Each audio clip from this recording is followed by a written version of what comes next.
গরমে শরীর ঠান্ডা রাখার মতো লাউ দিয়ে পাতলা কাতলা মাছের ঝোল। এটা চাইলে আপনারা বাটা মাছ, রুই মাছ, সব রকম মাছ দিয়ে যে কোনো জ্যান্ত মাছ, ছোটো মাছ দিয়ে করতে পারেন। হলুদ আর একটু সামান্য লঙ্কার গুঁড়ো দিয়ে মাখিয়ে নেবো মাছটাকে।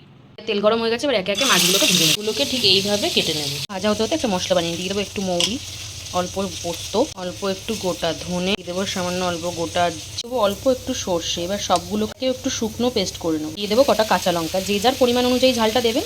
অবশ্য গরমে একটু ঝালটা সবাই কমই খেতে চায়। এদিকে ভেজে তুলে রেখেছি, এবার ওই তেলে দিয়ে দেবো আলু, দিয়ে দেবো নুনগুলো দিয়ে আলুটাকে একটু ভেজে নেবো। ভাজা হয়ে গেছে, এইভাবে কেটে রাখা টমেটোগুলো দিয়ে দেবো আর দিয়ে দেবো লাউগুলো। সবগুলোকে ভালো করে মিশিয়ে এবার একটু ভেজে নেবো। ভাজা হয়ে গেছে, এবার এটা সেদ্ধ হওয়ার মতো জল দিয়ে দেবো। লাউ আর আলুটা এই যে ভালো করে সেদ্ধ হয়ে গেছে, এবার ঝোলটাকে নামিয়ে নেবো। গরম হয়ে গেছে, এবার ফোড়ন দিয়ে দেবো 5 ফোড়ন, তেজপাতা আর শুকনো লঙ্কা। একটু নেড়ে দেখতে পাচ্ছেন মশলাটা কত সুন্দর কষে গেছে, তেল ছেড়ে দিয়েছে। এবার ওই ঝোলটা এর মধ্যে দিয়ে দেবো।